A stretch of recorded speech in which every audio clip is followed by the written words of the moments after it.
Alright, good morning everybody. How we doing? Good. My name's Glenn, this is Brian, and we're two keepers here at Busch Gardens, and some of the animals we have the pleasure of working with are the American alligators here. Now you guys picked a good talk to come to because this is one of the 2 times a week that we feed the alligators, so we're going to be feeding the alligators here in just a couple minutes. These guys in the wild, we get asked a lot what they eat. They eat a lot of turtles and fish. Turtles and fish make up 80% of their diet. And another common question we get is, since we have so many turtles and fish in here, do the alligators eat the turtles and fish? And the easy answer is no. If you look at the alligators, they're all lined up right by the turtles. Most of the time they leave the turtles alone. They're so used to us feeding them, and they enjoy chicken and stuff much better than the turtles and fish, that they just wait for us to feed them. So you're much more likely to see the turtles riding around on the alligators' backs than you are see them get crunched down. So they're pretty safe. Now, another question we get is, what do we feed them? We feed them 3 different things we like to rotate. We feed them chicken, fish, and sausage. The sausage is made here on site. It's red meat mixed in with a commercial alligator pellet. We mix that together, put it in a sausage casing. It smells awful, but they love it. So, and then the fish is either a mullet, usually mullet, or some other kind of freshwater fish that we have here. And then chicken is the same stuff that you buy in the grocery store. It's raw, they eat all the bones and everything. We usually give them quarters or halves. So today they're going to be getting fish, probably the least favorite out of those 3, but we do have a little bit of leftover chicken that our crocodiles didn't eat this morning, so they'll get some of that too. But alright, well the way we do this is we're going to blow a call and let them know that we have food for them, and they're going to line up right here. Some of them are already starting to line up. This is their dinner table. It's a bit of a shelf under the water there. They line up right there. And then Brian and I will start feeding on either end. We move from one end to the middle so that everybody gets it, and we try to minimize the amount of fights between food. And basically they're letting us know, these guys right here, that if we had food, they would take it, so they're all ready for us. Now, Florida's a very interesting place. It's one of the few places in the world where alligators and crocodiles actually coexist. A lot of people don't know that we have crocodile here. Everybody knows about the American alligator. We also have the American crocodile. The American crocodile is much lower in numbers than the American alligator. The American alligator in Florida has somewhere between 1.5 and 2 million individuals in the state of Florida, whereas the American crocodile is somewhere more around 2,000, so quite a bit less. Now there's a few different ways to tell the difference between alligator and crocodile. Does anybody know any?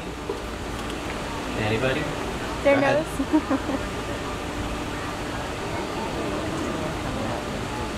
Very good. What's your name? Casey? Casey. Very good, Casey. The snout. If you look at the snouts, alligators have a much more rounded, kind of U-shaped snout, whereas crocodiles have more of a pointed A or V-shaped snout. That's a real good way to tell the difference. That works when they're young, when they're old. So that's a really good way to tell the difference between the 2. Another one is color. If you look at our adult alligators, they're kind of one uniform, kind of dull charcoal gray color, whereas crocodiles, even when they're young, both alligators and crocodiles have kind of a pattern on them, but the alligators grow out of that and they get that uniform color on them. Crocodiles retain that kind of pattern with camouflage. It has lots of greens and yellows and all kinds of other stuff. They tend to be much lighter than alligators as well. Another one is water. What do you guys think this is? Freshwater or saltwater? These are alligators. Fresh. Freshwater. Yep. Alligators spend almost their entire lives in freshwater. If there is any kind of body of water in Florida that's freshwater, there's a good chance there's an alligator in it. They're in all kinds of freshwater. Whereas crocodiles, they spend most of their time in brackish and saltwater.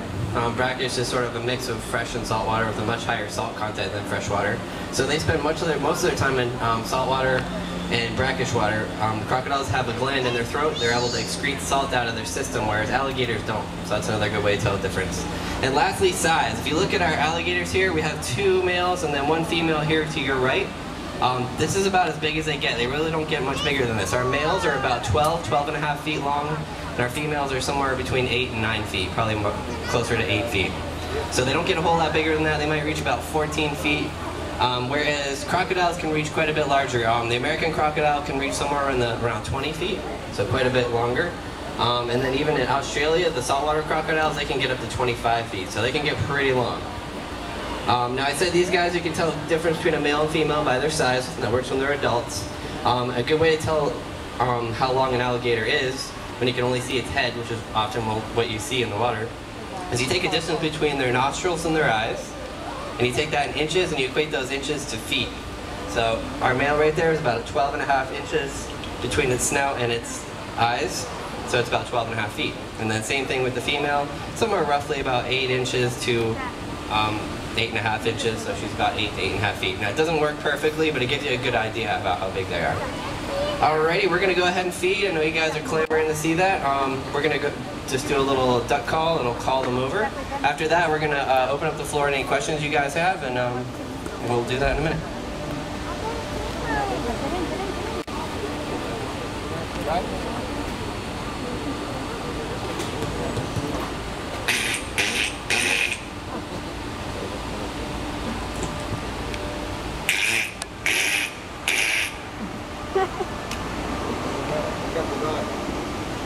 Do you see him over there? Oh, look at him.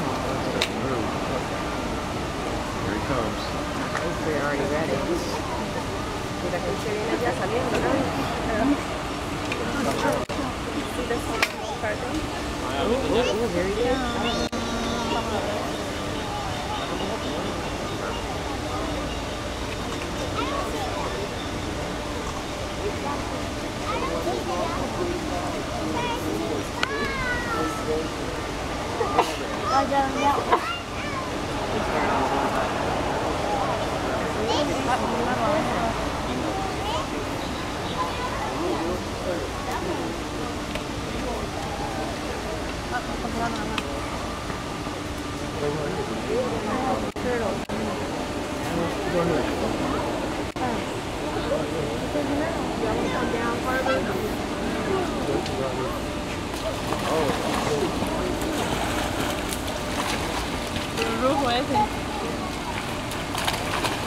Wow.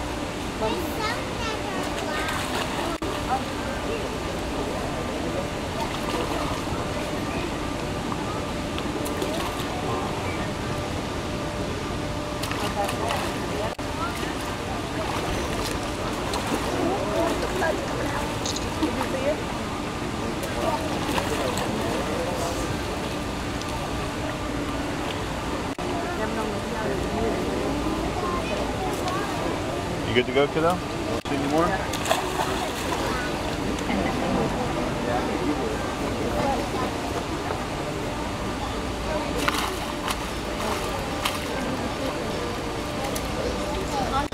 Yeah? Look.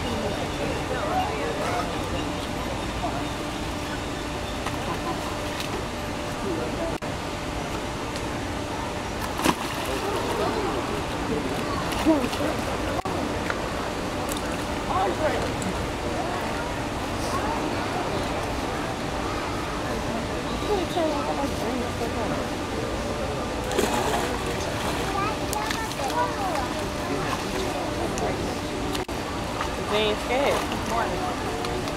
They ain't even scared of.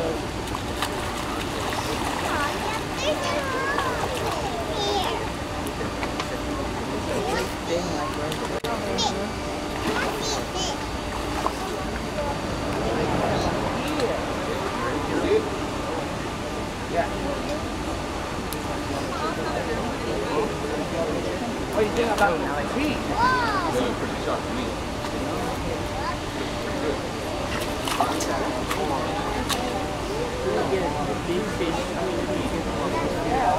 And those are what kind of fish? They look like mullet. Look at a little turtle wants a little snack too. Yeah.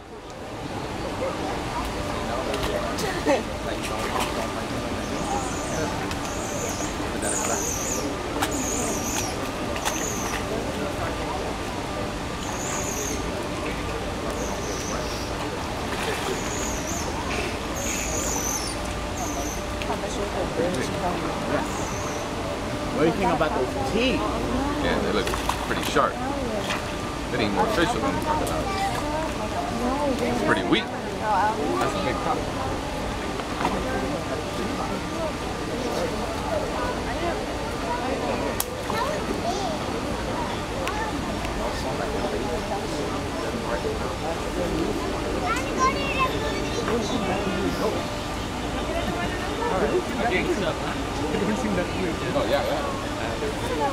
guy feeding them. Oh yeah, come on. I wouldn't eat. Yeah, for sure. They're big and they're fast.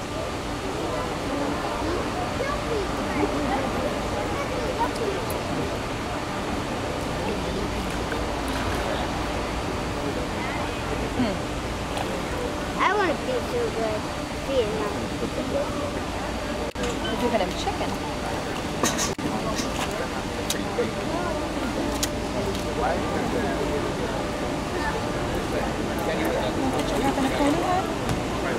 Pretty cool, huh, guys? Yeah. Do you have any questions I can answer for you about the alligators, about crocodiles, anything, any other reptiles in the park? How much they eat a day is a good question. They don't eat every day, so they only eat twice a week at their most, which is in the summer right now. Trying to kind of winding that down. Probably in a couple weeks we'll cut that down to once a week. They'll be fed every Saturday. And in the winter, from about Thanksgiving to mid-March, they don't eat at all. We don't feed them. It gets too cold for them, believe it or not, here in Tampa. Once the temperature drops below about 50, they have a hard time digesting food because they're what's called ectothermic or cold-blooded. So they need to get their body temperature up in order to digest their food. They can't keep a constant body temperature like we do. They depend on the outside temperature to keep their metabolism going. So basically they go through sort of a semi-hibernation. It's called a torpor state, where they don't really go to sleep, but they really slow down a lot and they stop eating for those 4 or 5 months. Their diet, here we feed them fish, chicken, and sausage. In the wild they eat a lot of smaller things. Everybody kind of thinks of them as taking down big prey. They eat a lot of turtles and fish, make up about 80–90% of their diet. Other things are some of the smaller mammals that come down and eat by the water. Believe it or not, they eat snails and shrimp and anything they can get their little jaws on. So they're real opportunistic. Any other questions, guys? What's the largest? What's the largest one in here? All our males are about 12–12.5 feet, somewhere in that range. The largest male that weighs probably somewhere around 800 pounds in here. So these guys are pretty portly. They're well taken care of, and they're pretty spoiled. So they can get pretty big. They tend not to get very big in the wild anymore. They don't have the resources they used to. They don't have the space they used to. I think the largest one on record is about 19 feet. I think the largest one in Florida was somewhere between 17 and 18 feet. So, but you rarely see anything much over, 12 at these days because they just don't have the resources and the space to get that big anymore. There are much more alligators. We do have the American crocodile here. They don't really come up to Tampa. They stay where it stays warm, more they're in the southern, so around Miami and Naples and that area, even into the Florida Keys. You're going to see much more likely to see them down there. We have about 2 million alligators here. There's about 2,000 crocodiles in the state of Florida, so far less. But we do have both. One of the few places in the world where there actually are both alligators and crocodiles. So. Alligators and crocodiles, there's a few differences. Size, alligators tend to be a lot smaller, not much bigger than 12–14 feet for the males. Crocodiles can get much larger, into the 20–25 feet, quite a bit heavier too. Main difference is the snout. If you look at the snout, alligators have kind of a rounded U-shaped snout, and crocodiles have more of a sharp V, narrow A-shaped kind of snout. Those are two good ways to tell the difference. Yeah, go ahead. What kind of fish did you feed them? We fed them mullet, the kind of fish here. It's probably, of the 3 things we feed them, it's probably their least favorite, but we like to rotate their diet so they get a nice Is that why they really weren't jumping for them? Oh yeah, and like I said, they're starting to go into their slower time. We're going to start feeding them once a week instead of twice a week, so. They didn't seem very hungry. Yeah, they don't have to come over. The ones that want to eat, they'll come over. Usually in the summer, especially towards the beginning of the summer, they'll eat a ton, and then they'll start slowing down a lot right about now. And like I said, in winter we stop feeding them altogether. So they're starting to slow down. They probably ate pretty well on Tuesday when we fed them last, so that's probably why they didn't eat a whole lot. And like I said, fish is their least favorite. So. Yeah. Feed the turtles too? We do feed the turtles. We feed the turtles every day throughout the winter as well. They keep eating. They do not really eat the turtles. They leave the turtles alone. They'd rather us feed them. So once in a while, just out of probably chance, they'll crunch down on a turtle. But I know somebody that's been here for 30 some odd years and he's only seen it a couple times. So it really doesn't happen very often. Do they come out of the water? Yeah,